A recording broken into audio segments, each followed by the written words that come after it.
Hello everyone, I am your science teacher. Today we are going to start with biology chapter 3 ecosystem. This is very interesting chapter. In this chapter we will discussing about some topic like first is ecology and their subtopics are introduction, ecosystem, biotic components, food chain and food web. Now first is ecology. What is the meaning of ecology? The word ecology is derived from the Greek words oikos meaning home and logos meaning study. यानी ecology को Greek word से derived किया गया है जिसमें oikos का मतलब होता है होम और logos का मीनिंग होता है study. Ecology is the study of how living things interact with each other and their environment. Ecology के अंदर हम उन सभी चीज़ों का अध्ययन करते हैं जिसमें living things आपस में एक दूसरे से कैसे इंटरेक्ट रहते हैं और अपने इन्वायरमेंट से भी कैसे इंटरेक्ट रहते हैं. This includes living things biotic factors and non living things abiotic factor, जिसके अंदर बायोटिक और अबायोटिक दोनों तरह के फैक्टर्स आते हैं. बायोटिक मीन्स जितने भी आपके लिविंग थिंग्स होते हैं और अबायोटिक थिंग्स मतलब कि जितने भी नॉन लिविंग थिंग्स होते हैं वो सभी अबायोटिक फैक्टर्स के अंदर आते हैं. The survival of a species depend on other living organisms and non-living components in an ecosystem. Ecosystem के अंदर जितने भी आपके लिविंग नॉन लिविंग थिंग्स होती हैं ये कहीं ना कहीं एक दूसरे पर डिपेंड रहती हैं.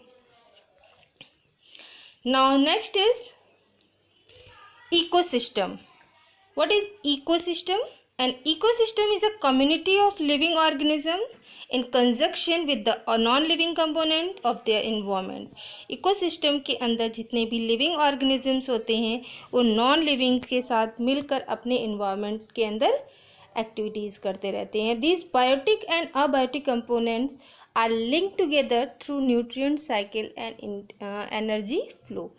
और ये सभी अबायोटिक बायोटिक फैक्टर्स जितने भी होते हैं जितने भी कंपोनेंट्स होते हैं वो सभी कहीं ना कहीं एक दूसरे से न्यूट्रिएंट साइकिल के थ्रू या एनर्जी फ्लो के थ्रू एक दूसरे से कंजक्ट रहते हैं, एक दूसरे से जुड़े रहते हैं.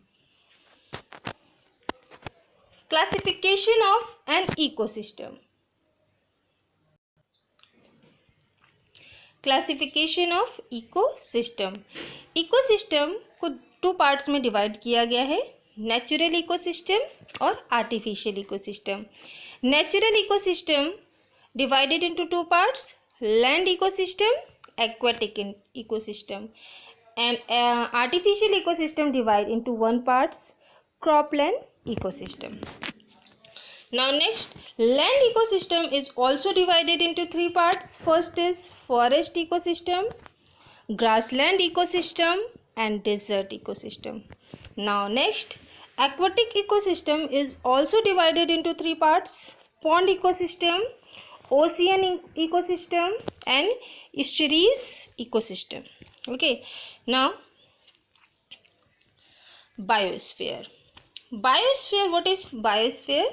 The biosphere is the entire zone of air, land and water on earth where life exists. It is the global ecosystem comprising all the ecosystem that exist on earth and vary in size from a small pond to a large forest or sea. Biosphere क्या है? Biosphere हमारे अर्थ में air, land और water सभी को मिलाकर हम क्या कहेंगे? बायोस्फीयर. जितने भी हमारे अर्थ में एयर का पार्ट है या लैंड पार्ट है या वाटर पार्ट है वो सभी मिलकर क्या बनाते हैं? बायोस्फीयर बनाते हैं, जहाँ पर लाइफ एग्जिस्ट होती है, जहाँ पर लाइफ होती है.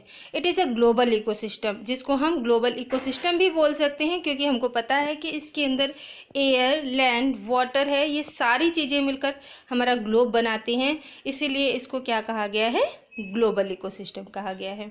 ठीक, इस इकोसिस्टम में या हम कह सकते हैं इस बायोस्फीयर में आपके अर्थ जितने भी आपके इसमें वो सभी चीज़ें पाई जाएंगी और वेरी इन साइज़ यानी कि सभी साइज़ में, चाहे वो छोटा हो चाहे एक स्मॉल पॉन्ड से लेकर एक लार्ज फॉरेस्ट या सी तक, सब सारा जो होता है वो मिलकर आपका बायोस्फीयर बनाता है. इसे हम देख लेते हैं। इस फिगर में आपने क्या देखा कि जो हमारा बायोस्फीयर है इसमें फोर एरियाज़ पाए जा रहे हैं, जिसमें आपका एटमॉस्फेयर भी है, इकोस्फेयर भी है, हाइड्रोस्फेयर भी है और लिथोस्फेयर। एटमॉस्फेयर जहाँ पर एयर प्रेजेंट रहता है, हाइड्रोस्फेयर वो पार्ट हमारे अर्थ का जहाँ पर वाटर मौजूद है, और लिथोस्फेयर जो हमारा अर्थ वाला पार्ट है, और इकोस्फेयर जहाँ हमारे सारे जितने भी हमारे ग्रीन पार्ट्स पाए जाते हैं हमारे अर्थ पे, वो सभी मिलकर हमारा बायोस्फेयर बनाते हैं, और ये कंप्लीट बायोस्फेयर हमारा अर्थ है। The living organism of an ecosystem are called its biotic component. Biotic component क्या है? जितने भी लिविंग ऑर्गेनिजम्स होते हैं वो सभी बायोटिक कंपोनेंट के अंदर आते हैं। And the physical environmental factors constitute the abiotic factors ecosystem of the ecosystem. The living organism of an ecosystem का मतलब हुआ कि जितने भी आपके लिविंग ऑर्गेनिजम्स हैं वो बायोटिक कंपोनेंट्स के अंदर आते हैं, जबकि जितने भी आपके फिजिकल इन्वायरमेंटल फैक्टर्स हैं वो सभी आपके अबायोटिक कंपोनेंट के अंदर आता है। ठीक है, तो ये हमारे इकोसिस्टम में दो तरह के एक लिविंग ऑर्गेनिजम्स पाए जाते हैं, दूसरा बायोटिक कंपोनेंट और अबायोटिक कंपोनेंट दोनों पाए जाते हैं। ठीक है, अब biotic factors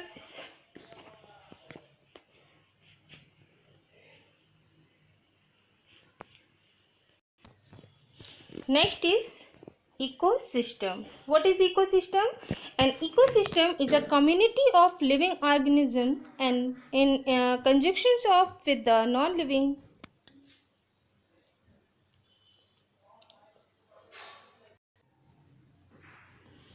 Now next is ecosystem. What is ecosystem? An ecosystem is a community of living organisms in conjunction with the non-living components of their environment. These biotic and abiotic components are linked together through nutrient cycles and energy flow.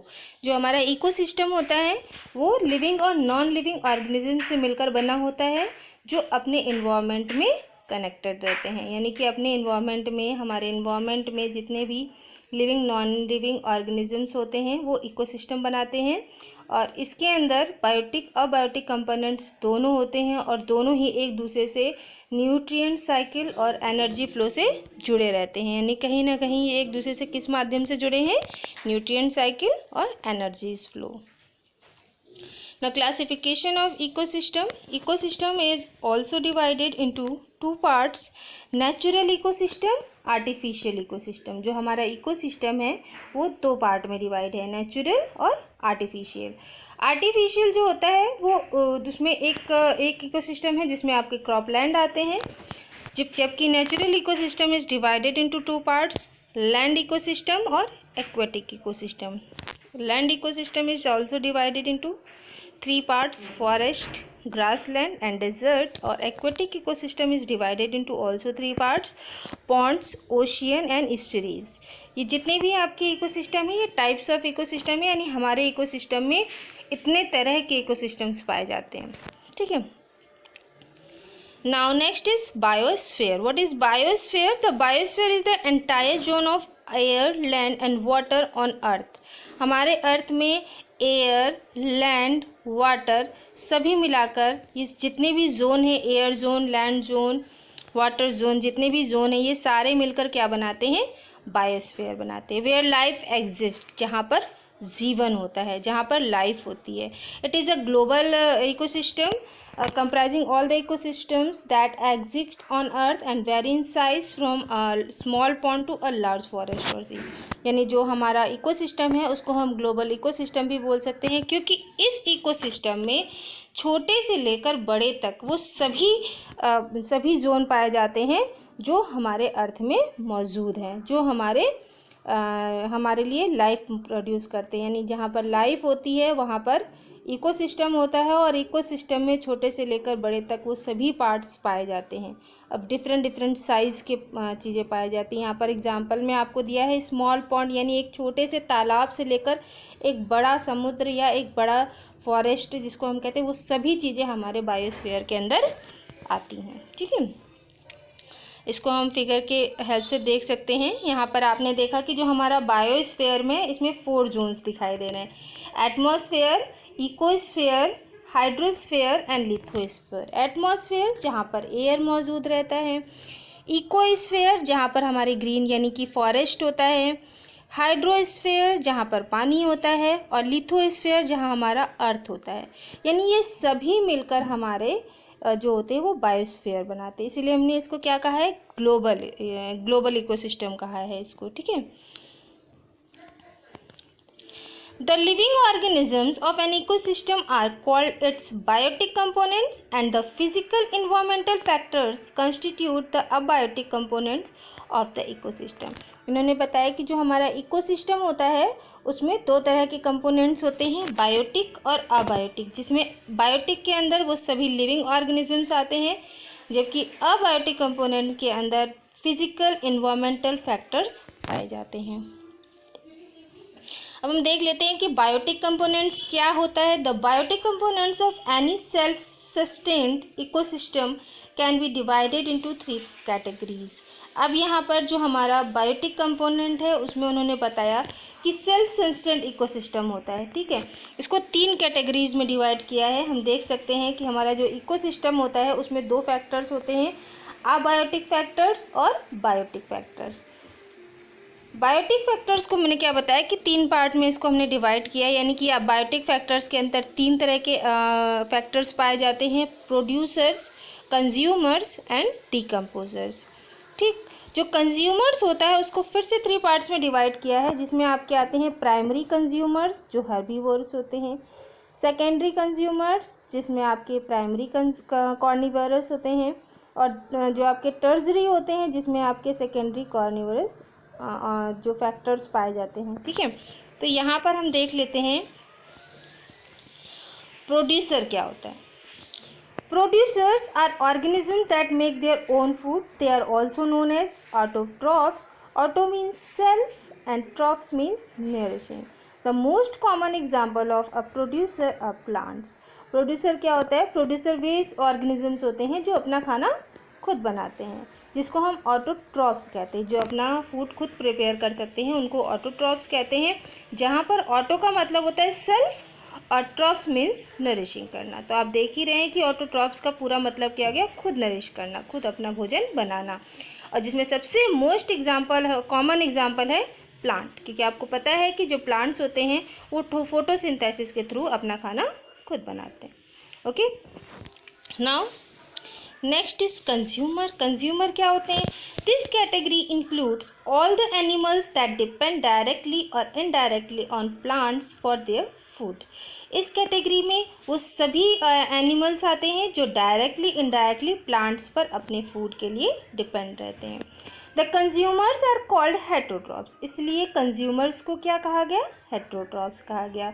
Once taking nourishing from others, क्योंकि heterotrophs का मतलब ही होता है ones taking nourishment from others. Hetero means other, hetero का मतलब क्या होता है, दूसरों पर डिपेंड होना। The consumers are further classified on the basis of food they eat.